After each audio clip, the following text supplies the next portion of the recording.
Hello! Good morning, housemates! Welcome sa bahay ni Kuya. At sa pagkataong ito ay pagluto natin ang ating mga housemates ng napakasarap na almusal.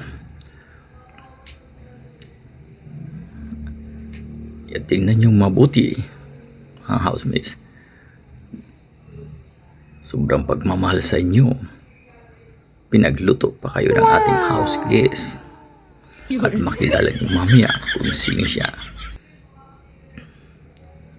Habang patuloy na nagluluto ang ating house guest at ating mga housemates naman ay nag-aayos ng kanilang mga gamit.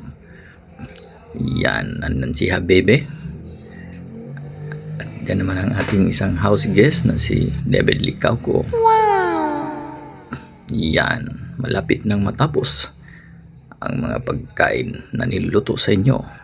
Para hindi magutuman ang ating mga housemates. At ayan, nilalagyan pa natin ng gatas para kayo lumakas habang nasa loob kayo sa bahay ni Kuya.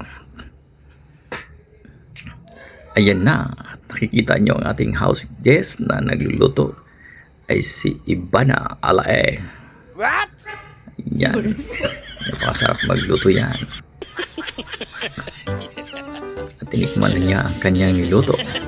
Kung pwede ba itong iabot, ipakain na sa ating mga housemates sa oras na ito. Magandang umaga.